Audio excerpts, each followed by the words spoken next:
today. So dark.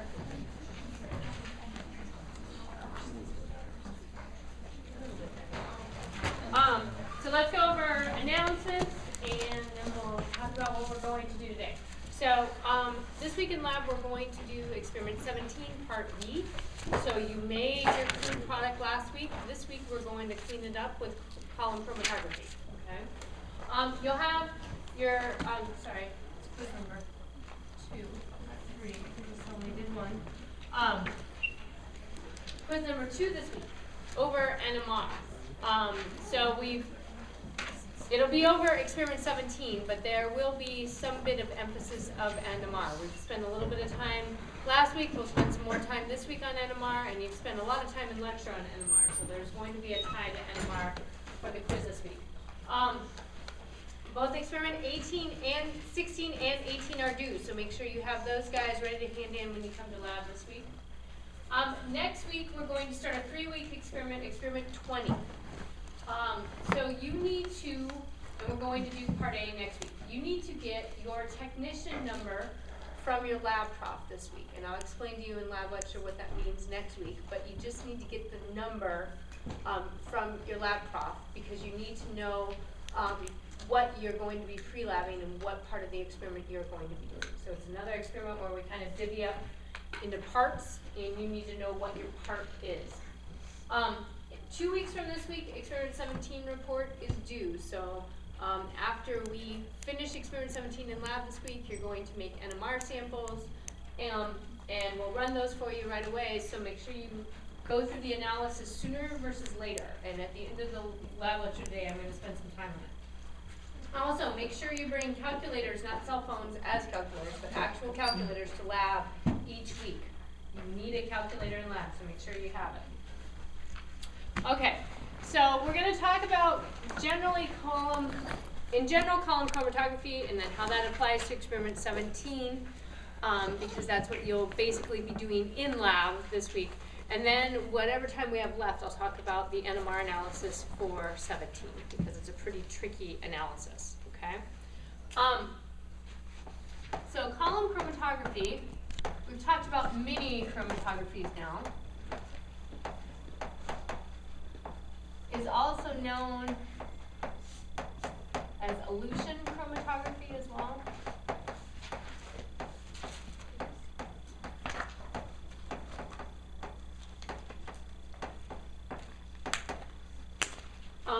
Now with chromatography, if you remember from last semester, what are 2 things that chromatography always has?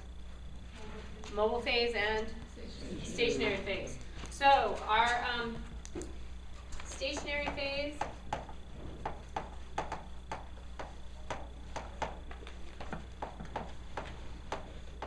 is what we call the solid adsorbent.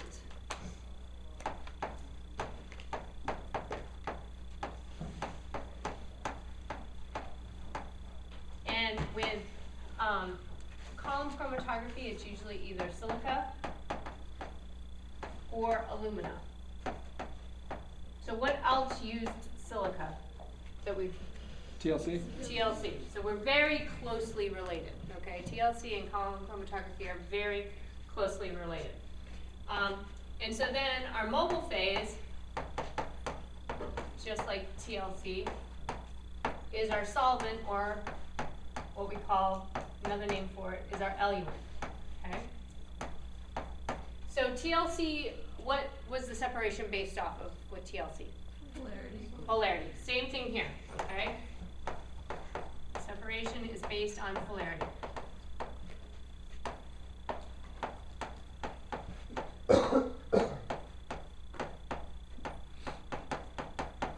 So let's look at a little bit here what we're talking about with column chromatography. So this is an example of a column, and this picture's in your lab manual. And so in that column, we have the adsorbent, either silica or alumina, and then we have solvent with that adsorbent, and then at the bottom we have something here just to hold. In this case, it's a fritted glass disc, or you could have filter paper or something but you need something to hold that silica in the column. So that's the whole point of this bottom part, is something to hold it in, and then you've got a stopcock on the bottom to drain it out, okay? So when you're looking at a column, you can think of it as an upside down TLC plate. So with a TLC plate, we went from bottom to top, right? With a chromatography column, we're going to add our substance that we want purified from in the top, and the purification is going to occur as you go down the column. So what comes out of the column is similar to what would come off a TLC plate first. So usually what is eluted first with a TLC plate? What type of compounds? More non-polar compounds are eluted first, right? And same with column chromatography. More non-polar compounds will be eluted first, especially when you're using silica, and more polar compounds will be eluted later, okay? Now here's another example of a column. The only difference is instead of that glass frit, they had to do something to keep that adsorbent in there. And so they've got a layer of sand and then some glass walls stuffed in the, right in above the stopcock. That's just keeping all this adsorbent in there, okay? So with TLC, we talked about your TLC plate. You didn't want any disruption in your silica. You didn't want any chips off your silica and what you were trying to, where your compounds were running up the TLC plate. Same idea with column chromatography. Once we get the silica in our column, and we get it, we'll talk about what packing is here in a minute, but we get it packed in our column and get it all ready to go, we do not want to disturb the silica. So whatever we do next after that, we always want to keep in mind, we want to keep this as uniform and homogeneous as possible, and we want to keep it as vertical and as nice a horizontal top to it as possible, because all of those things have to do with how good your separation works out in the end, okay? So just keep those things in mind. So like I said, you could use either silica or, what did I just throw in here? Alumina as your adsorbent. More often than not, you're going to be using silica. There's special cases where you use alumina. This guy we call more active because it actually will adsorb organic compounds even more strongly than silica, okay? And so this is more a special case adsorbent. This is kind of more a general chromatography adsorbent. So with silica, you're using more polar compounds. Polar organic compounds are usually going to use silica as their adsorbent. Now, because this is like TLC, we will actually analyze, we're going to be collecting fractions. I'll show you about that here in a minute. But we're going to analyze our fractions with TLC, okay? So that is basically, the TLC is going to be our detector, and our, like with GC or GPC, we would have had a detector and then a computer printout. TLC is going to be how we know what is happening on that column. Okay? And typically what you're going to want to do is analyze your fractions with TLC in a way such that you can have probably a similar mobile phase to what is being used, at least in the column, so you can see similarly how the compounds are traveling on the column and the TLC plate, okay? In our case, this week we're going to use the same mobile phase for the column as we use for analyzing for developing our TLC, okay? But sometimes what you can do is actually, as you're running the column, adjust that mobile phase. And so some of you that take Chem 256B do the independent project, you'll see how this works. That's called a gradient. And so when you're changing things constantly, what you would do here with the TLC is pick an eluent that's going to best show you what's going on with the compounds that you're trying to separate. The eluent that best separates them on a TLC plate, so you can see what's going on, okay? But for this week, mobile phase and eluent for TLC, they are both going to be the same thing, and same thing you used last week. So one thing that's really important to this is our choice in our mobile phase. And so this table shows some solvents and solvent mixtures in order of eluting power, meaning how quickly things will come off the column, going from non-polar to polar eluents, okay? And so if we use something really non-polar, that would be hexane. Something superpolar would be methanol. Usually you're not going to use either pure hexane or pure methanol. Methanol actually can dissolve the silica, so that's not really going to be helpful to you if you use straight methanol and you're dissolving your adsorbent as you're trying to actually use it for separation. Hexane, typically, there's rarely going to be a system that hexane is going to be polar enough to take anything off the column, okay? And so what happens if you have something that's too non-polar, you're not really going to get your polar compounds to come off your column. It's going to take a long time. And sometimes you'll use that if you have a really, really tricky situation. You'll run a column what would be stated as very slowly because it is so hard a separation. But typically that's not going to be the case, okay? So we typically wouldn't use pure hexane, we wouldn't use pure methanol. We'd want to use something in the middle, okay? Because opposite of something, the non-polar is not going to help us getting our polar columns off, or compounds off the column. If it's too polar, we're not going to get any separation of our non-polar stuff, okay? So if you remember from TLC,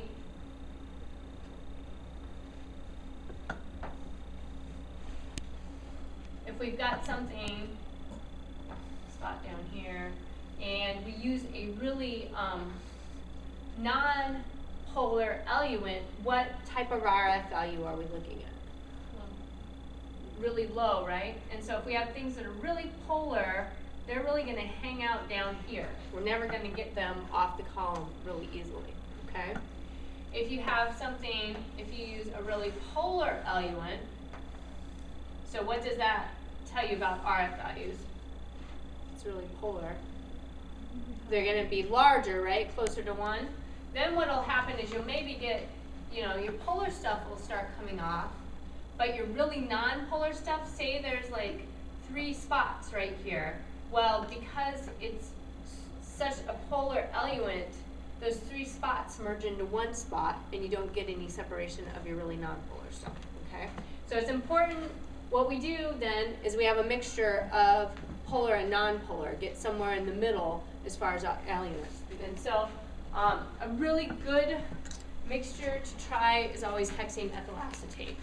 And that's what we're using. We're using 4:1 hexane ethyl acetate. But it's always really a good starting point for trying to figure out where you want to go with your column. But here's other things you could do. Ethyl acetate mixtures, sometimes hexane dichloromethane, sometimes ethyl acetate with something else that's a little less polar. But a really good start is always right here in the middle with hexane ethyl acetate, okay? Next week with the following week with experiment 20, we actually use dichloromethane with a little bit of methanol for our separation. So that's, something relatively not as polar with something super polar, but we use a lot more of this than we do of the methanol to make that work. Okay, so here is I'm going to show you this transparency as far as what's going to happen with running the column, but it'll mean more to you in the demo that we're going to do in lab at the start of lab this week, okay? So we'll show you in person what's going on in this transparency, but I'm going to kind of walk you through the steps so you can see it, and then as you're actually observing it actually happening, hopefully it'll make more sense, okay? So the first thing, we're going to get our column, okay? And so we have these really short little columns that you guys are going to be using. And the first thing that you need to do is we've got to do what's called packing the column, okay? So that's putting the adsorbent in the column, all right? And there's two ways to do it. There's dry packing and there's slurry packing. We're going to use slurry packing, okay? And so what that means is we're going to take the silica and we're going to make a slurry of it in the eluent that you're going to use for your column. So the 4:1 hexane ethyl acetate, we're going to make this slurry of it, and then we're going to pour that into the column. And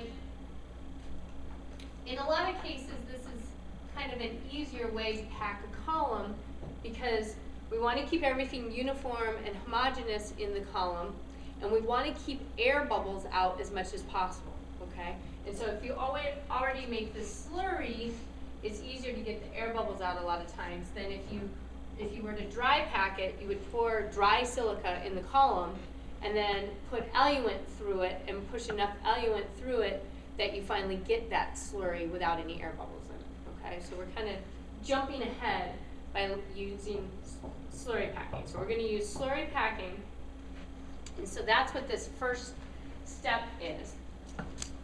You're going to take that mixture and put it in a column, and then you're going to drip eluent out of the bottom of the column until you get a nice homogeneous silica slurry mixture. Okay, we want all the air bubbles out, we want it nice and uniform. When you look at it, the color's nice and uniform, it looks packed uniformly. And now what we really need to be careful of too is we don't want to drop that eluent or solvent line below the level of the silica, okay? Because if you do that, you're going to introduce air bubbles into your column and do what's called cracking. So you'll have your nice homogeneous silica, and then you'll get like what looks like cracks in the silica.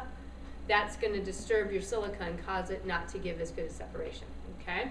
So we'll put our slurry in, we'll drain our eluent out, but we've got to be really careful. Don't go below that line of the silica, all right? So the next thing we're going to do is we're going to load our compound. So the next part is loading of the column.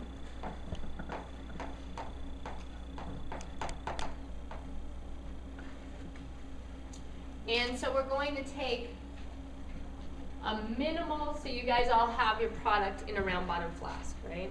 From last week, we rotovapped it off. Some of you earlier in the week have a little more triphenylphosphine oxide than those of you that we kind of, as the week went on, we kind of figured out how to make that a little bit better. So you're going to take your oil that you have in your round bottom flask and you're going to dissolve it in a minimal amount of eluent. So you want it dissolved in eluent, so it goes on the column in eluent. But you want a very small amount of eluent, okay? You're going to dissolve it in that eluent, and then what we're going to do is we're going to drain the solvent line of the column right above the silica, so it's sitting right on top of the silica, and then you're going to carefully take what's in your round bottom flask and transfer that to the column, okay? But you've got to be really careful because the best way to transfer it is pipettes. But if you sit there with a pipette and just let it drop on top of the silica, you're going to put divots and holes in your silica. So you're going to ruin a nice packing job that you did, okay? So we're going to show you tomorrow how to actually run it down the sides of the column so we don't disturb the silica, okay? You use a minimal amount of eluent because if you use too much, then it's going to take a greater amount of silica for that separation. So you're just going to have this streaking through the column instead of it all traveling together in one little volume, small volume of eluent. You'll have this big volume that goes through the column. You won't get as much separation, okay? So minimal amount of eluent, load it very carefully, don't disturb the silica, okay? Once you get it in here, then you're going to drain it down to where the solvent's just above the silica again, okay? Then you're going to take a little bit of eluent and rinse that round bottom flask. And if you have triphenylphosphine oxide in your flask, you're really trying not to put that solid on there because that's not your product. You're trying to just rinse that solid well because the oil that was trapped with that solid is the product you want on there, okay? So you put a rinse on here, drain the solvent down, put another rinse on here, drain the solvent down, okay? Now, after we're done with the loading, and you could say even the rinsing is part of that.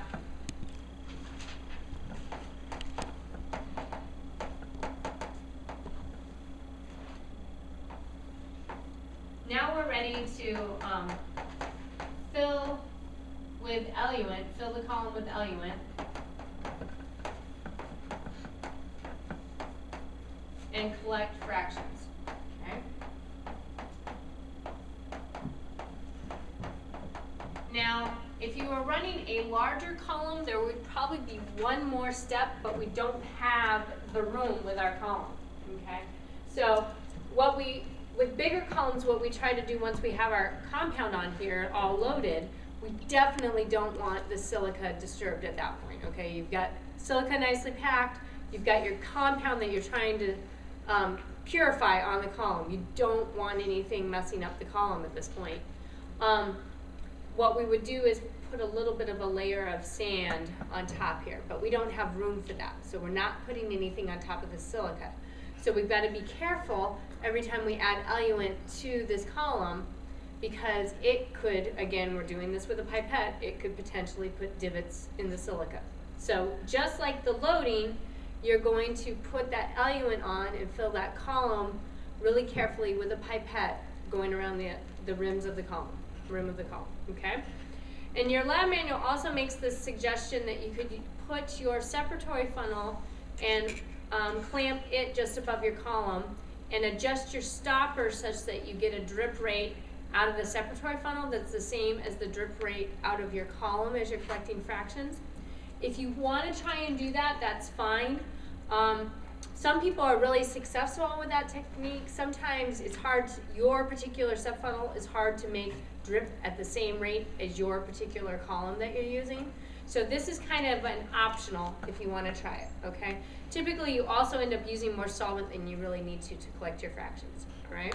So if you don't use the separatory funnel, you're going to fill up your column with eluent, being very careful not to disturb the silica. So remember, you're pipetting on very carefully.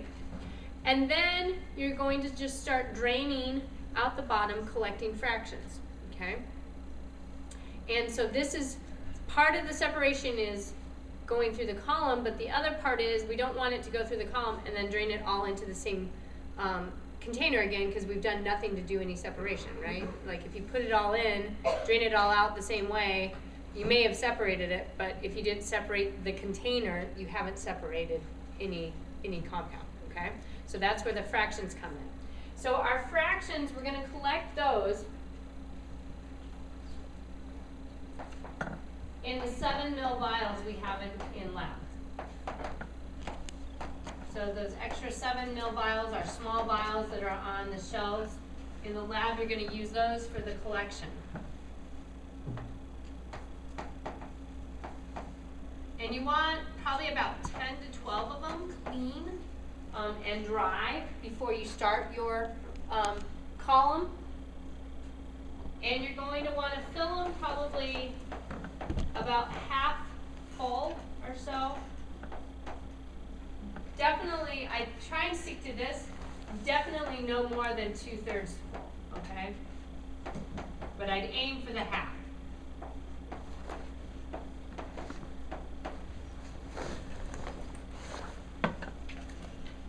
And if you when you get good at running a column, what you can actually do is, instead of stopping the stopcock in between each fraction, instead of turning it on, turn it off, turn it on, turn it off, just leave it on. As long as you've got eluent in here, you can just switch your fractions out. So you can put one vial on and then bring the other one over and switch them out while you leave the stopcock on, leave your column running, okay? But this whole time, you do have to be careful that you're not running your column dry, okay? So watch your eluent level and make sure you're not getting too close to the top of that silica, all right? Otherwise, do stop it and add a little bit more eluent so that you're not running into trouble, okay? So you've packed your column, you've loaded your column, you've run the column and collected your fractions, all right? So now we've got to figure out what we've got in those fractions. So what would be the best way to analyze what we've got going on? TLC, huh?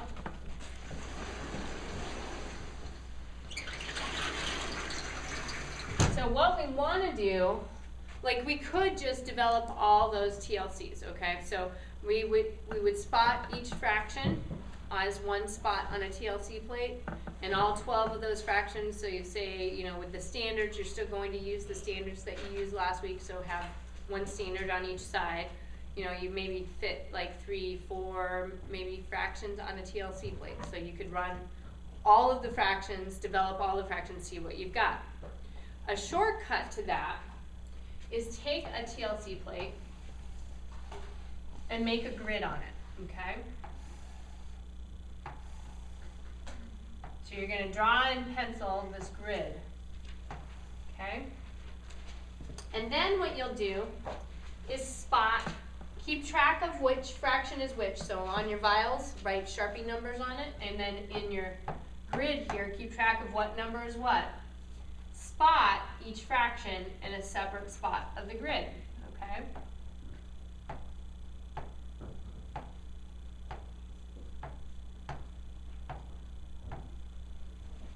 And then you're going to, and in between spotting each fraction, remember to rinse out your spotter. So you can use the same spotter for each fraction, just rinse it out with a little eluent in between, or a little ethyl acetate in between.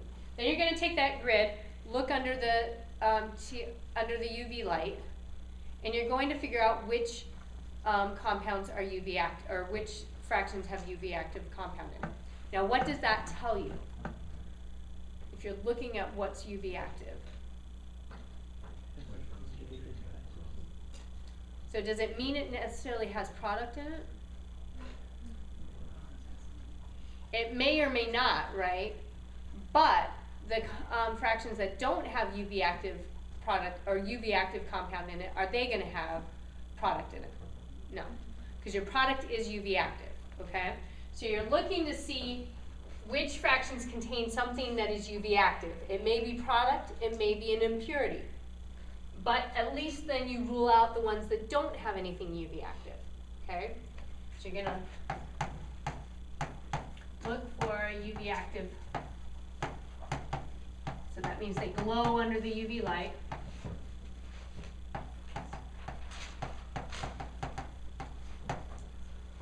And then you're going to spot and develop TLC plates with these fractions. So maybe you find out 7 of the fractions are UV active or contain UV active material.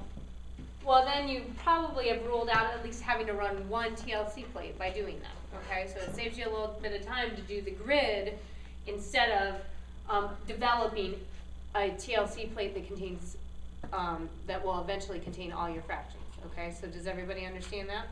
Okay? So look for the UV active fractions with the grid.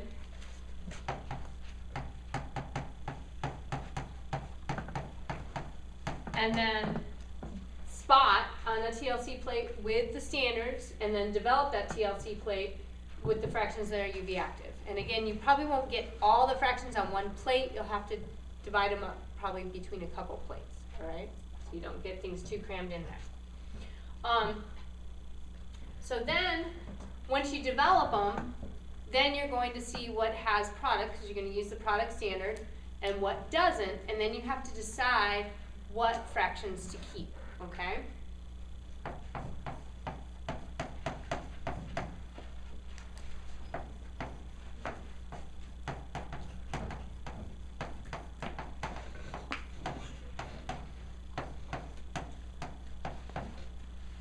And so once you figure out what fractions you're going to keep, then you're going to put those fractions in a tiered round bottom flask.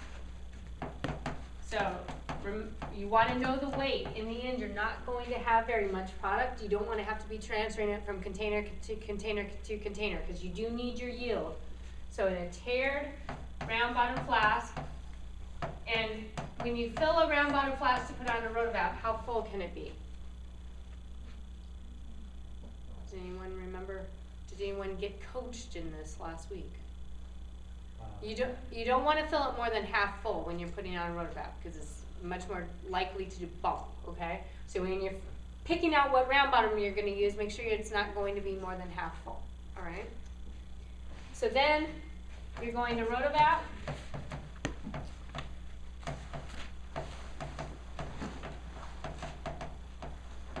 The fractions, and then you're going to use what's called a high vacuum pump.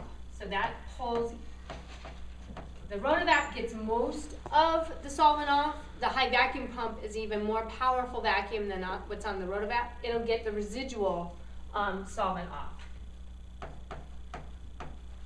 And so you use that for, depending on how much time is allowed in your lab and what's going on, probably, you know, about 15, 20 minutes would be nice. But if things are really jam-packed and it's hard for everybody to get on, that might be cut a little bit, okay? So we're going to teach you this week how to use a high vacuum pump. Pull off the residual solvent, and then you want yield, okay? And then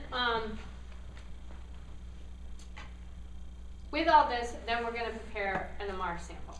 Now, one thing to think about here is last week when you were looking at your TLC plate, what was the least polar compound on your TLC plate?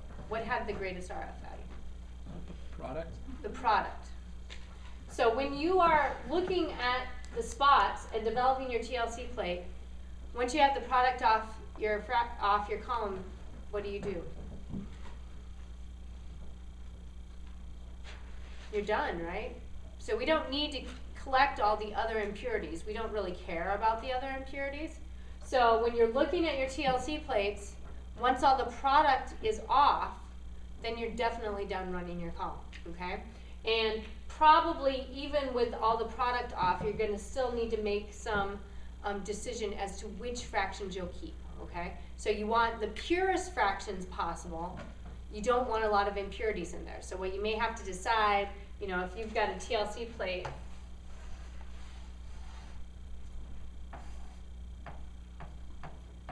couple of fractions here, and this one, so you definitely probably with the column, and sometimes people last week could see it. By TLC, you can actually see the difference between the cis and trans product. It'll look like two spots. So say we've got nice product here, maybe another fraction of nice product here, then all of a sudden we don't have that top spot of the product, and we're kind of starting to grow in an impurity, and then we've got, you know, like light product, and a lot of impurity. Well, somewhere in here, you're going to have to decide which fractions you're keeping and which you're not, okay? Because you're not going to want to put, definitely not going to want to put this guy in there because you're going to add more impurity than product to your final mixture.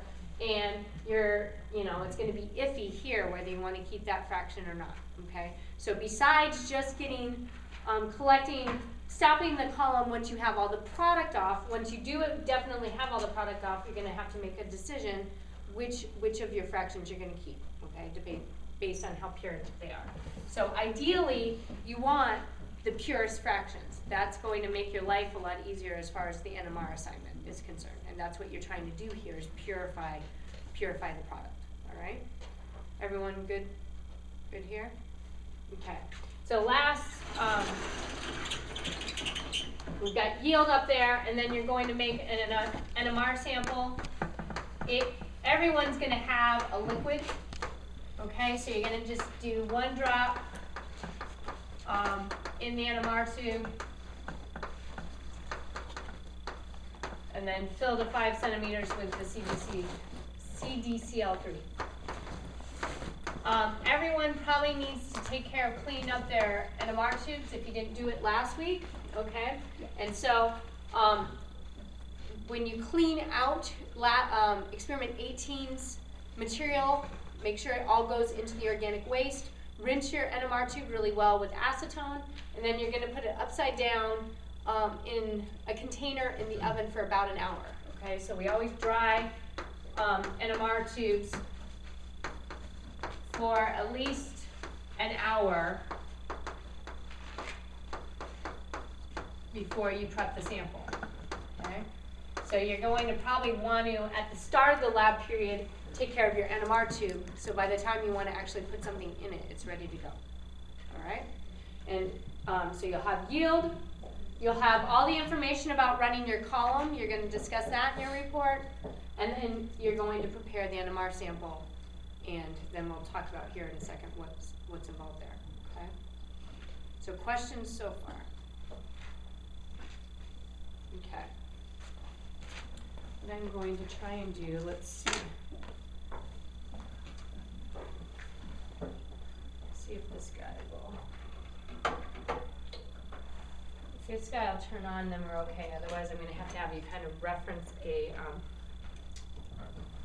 table from your manual that I can't post two things up at the same time. Let's see.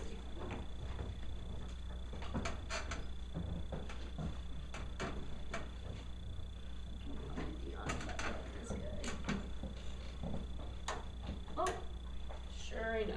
Alrighty. Okay, so on this overhead projector, I am putting up, this is from experiment 16. We're going to need this table for what we're going to do for the NMR analysis.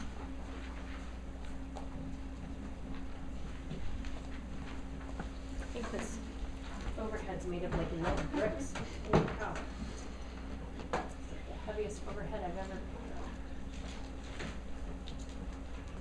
put up. Okay. So I'm going to go through the majority of the analysis up here, but we're going to reference some stuff up on that overhead. Okay, so I'm going to dim the lights a little bit so you can see.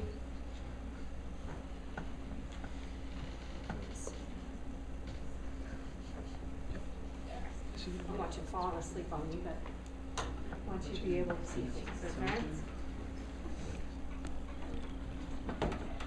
Ooh. Now let's see if I can. Going old school here, guys. See how good we can do. Ooh, that's terrible.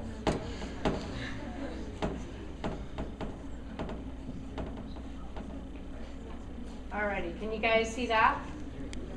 Yeah? Okay. So this is from your lab manual. It is really important to make sure that you, when you are making assignments for the NMR for experiment 17, that you call HA and HB, label them as they are labeled here. Okay, so for the cis compound, this is HA, this is HB. For the trans compound, this is HA, this is HB. Okay, keep that convention when you're labeling your protons. Otherwise, it's going to make things really confusing as you go on. Okay, so you can label your other protons with other letters, but the A and B have to be reserved for what is around that double bond. All right. Okay, so the first thing that we've got to do, and the information I'm going off of is on the last page of experiment 17. I don't recall what page that is. It's like 17.8, 17.9 maybe. The very last page of the experiment, at the bottom half of that page, talks about what you need to do as far as the NMR analysis. Okay, and so that's what we're going off of here. So the first thing that we're going to need to do is we want to figure out where HA and HB are in our NMR spectrum. What would be the best way to do that? If just looking at the spectrum we can't figure it out. Calculate your chemical shifts. Okay? So we're going to start with that. Okay. So we're going to look at first just the HA protons. Ooh, sorry. Is that a little bit better? So we're using our table that's over here on this other overhead from experiment 16, okay? For calculating chemical shifts around a double bond, we've got 5.5 plus what it, by that figure, what is defined to be the gem proton, the cis proton, the trans proton, okay? So based off of that, we're looking at our cis protons here, and we're going to look at HB cis and HA cis. So we start with 5.25, and then for our HB, what is going to be gem to it is this methylene group, okay? So then what we use off the table for an alkyl group is 0.44. We're going to add 0.44. Then what is cis to it is another proton. If it's another proton, you add 0. What is then trans to it? So our HB in our cis orientation, trans to it is the ester group. And so then we use the 0.56 off the table for our ester group, okay? So we come up with a calculated chemical shift of 6.25.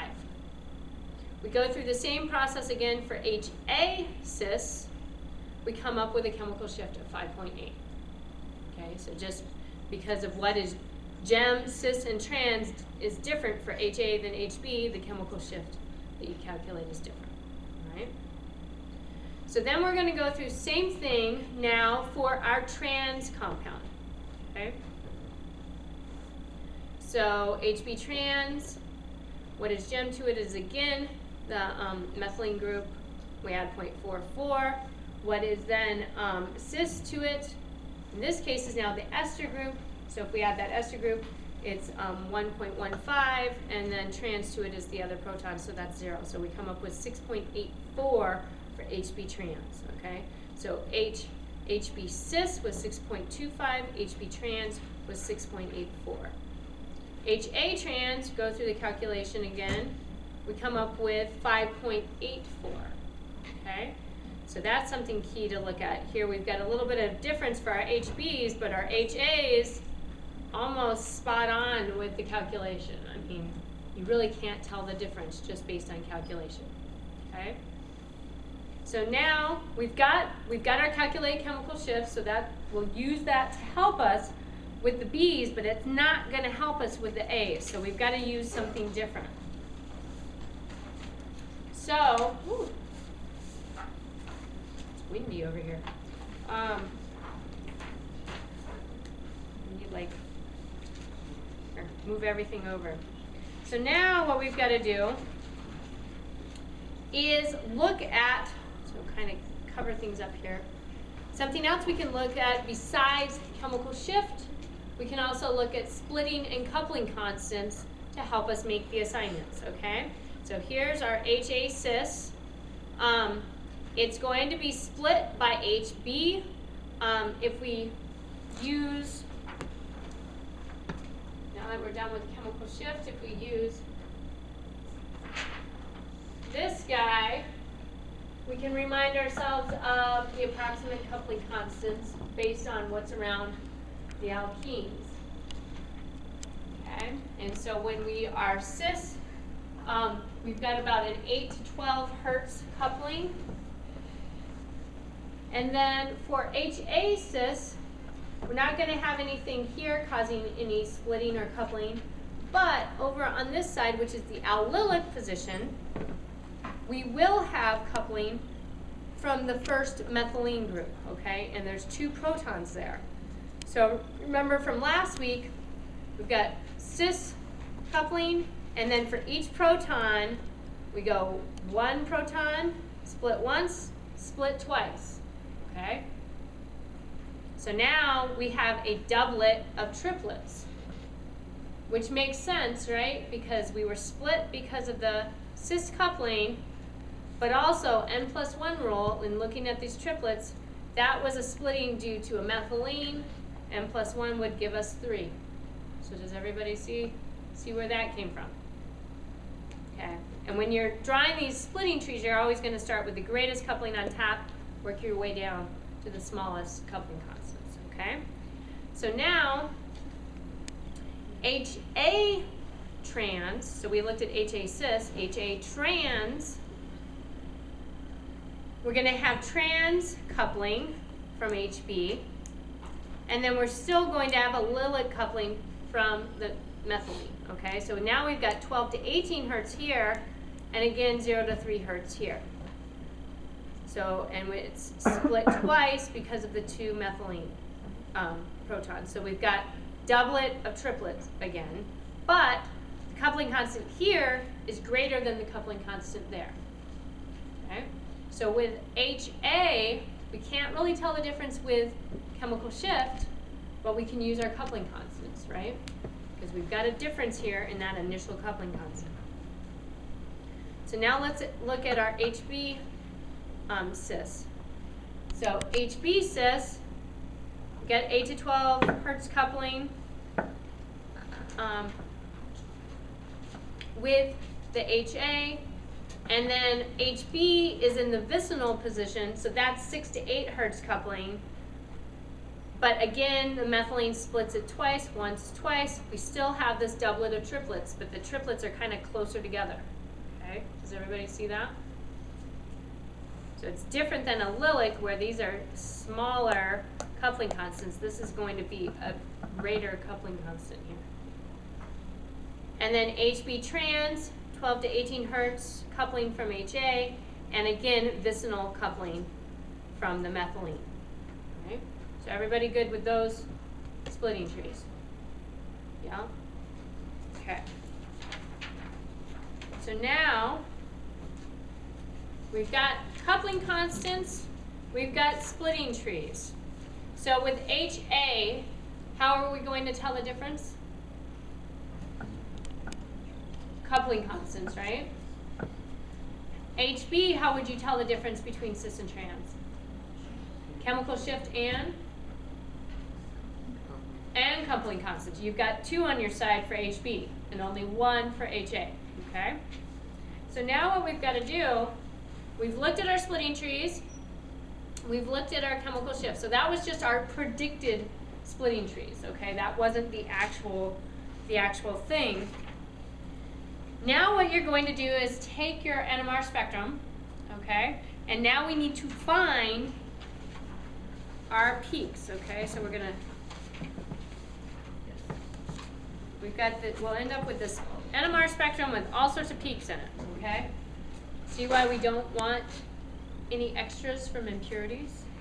We've already got a lot to deal with, okay? So your HBs, what was your calculated chemical shift?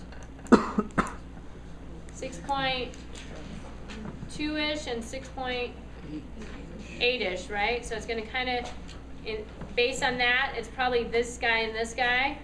What was your HAs? 5.8, so probably this guy, okay? So this is the area that we're going to really want to blow up, because we've got to calculate coupling constants for the HAs and the HBs and draw splitting trees on the spectrum, okay? So we're first going to look here. Here are our HBs. So HB trans is furthest down field. It has the highest or the greatest calculated chemical shift as well as actual chemical shift. So now this is the actual. This is on the spectrum itself. I'm drawing the splitting tree, and you're going to do the same too. So when you process your data, make sure you leave yourself plenty of room for this, all right? We found HB trans is about in the 6.8 to 7 region. Here's our HB cis. We're now going to draw our splitting trees for those protons, okay? Now here we've got a nice even doublet of triplets. Everything's evenly spaced. Does everybody see that? Over here, what do we have going on with HB cis? You've got overlap of your triplets. So it's not that the coupling constant changes, it's those triplets are now sitting on top of each other. So you're going to have to tease out of here which peaks belong to which triplet in your doublet of triplets, okay? But you're going to label things just like this. You're going to label HB trans, HB cis, draw the splitting tree, label, you're going to calculate these coupling constants, and label the splitting trees very clearly, okay? So to calculate coupling constants, what do we need? We need to be in hertz, okay? So the blow-up regions of HB and HA, you want bottom in parts per million, top labeled in hertz. And we showed you how to do that last week with NMR processing. So your blow up, make sure you have bottom in parts per million, top in hertz. Okay?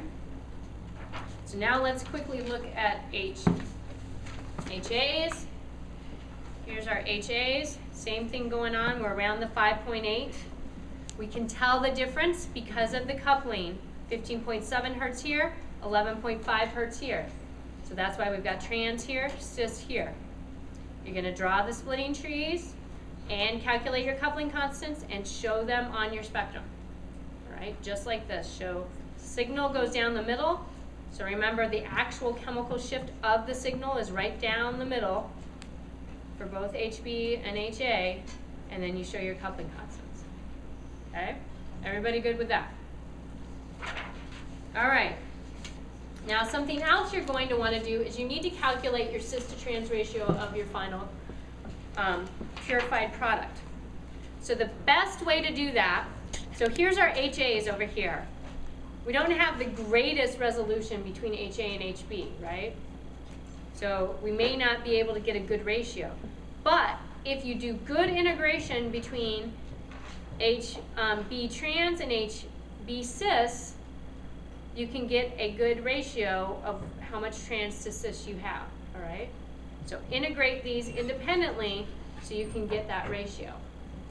Now the other thing is, keep in mind, with cis and trans, you have 2 of everything, okay? So not just HA and HB do you have 2 of everything. Everything in your spectrum, you have 2 of everything, okay? So you're going to, for your full spectrum, you want to go probably negative 0.5 all the way up to at least 8.5, but double check, where do aldehyde protons come? 10 or so. Make sure you don't have any, okay? You could still have residual aldehyde in here. So if you do, you want to go even beyond 8.5. If you don't, then potentially 8.5 is a good place to stop. But this whole spectrum, we've just looked at this region here. You're now going to need to go back and identify what these other peaks correspond to, okay? For this full spectrum, you want bottom, x-axis in parts per million, and you can't see it really well here, but you want your peaks labeled in parts per million. Okay, so parts per million, parts per million. Only the blow-ups of HA and HB do you want hertz. Okay, I'll tell you right now, give you a little hint, there is, so if you see 3 singlets here, you've got an impurity in there, okay? Now something else that I've put, and you want to, draw your structure here, label the rest of the protons with individual letters, label those protons above your peaks. And remember, you're going to have a cis version and a trans version. I put on Moodle something to help you with figuring out at least solvent impurities, okay? So there's a table on Moodle that shows you down the side is the different possible impurity. At the top is the different NMR solvents. So you can use this to help you figure out impurities that might be in your NMR. So what solvents do you think would probably be present? Chloroform? Chloroform, yep. But what's the chloroform from? The chloroform's from making the NMR sample. So how about actually your sample? Ethyl acetate and hexane, and maybe if you rinse things out with acetone and didn't dry things, possibly that, and possibly water, okay? So be careful using this table. Don't label things that don't make sense. So don't tell me, in your mixture you've got, from experiment 17, you've got pyridine in there. We didn't put any pyridine in experiment 17, okay? So be careful in what you do. One other thing is, when you're done running your column, there's silica containers in the reagent hoods that use silica will go dump your column into those buckets, okay, once they're dried out. All right.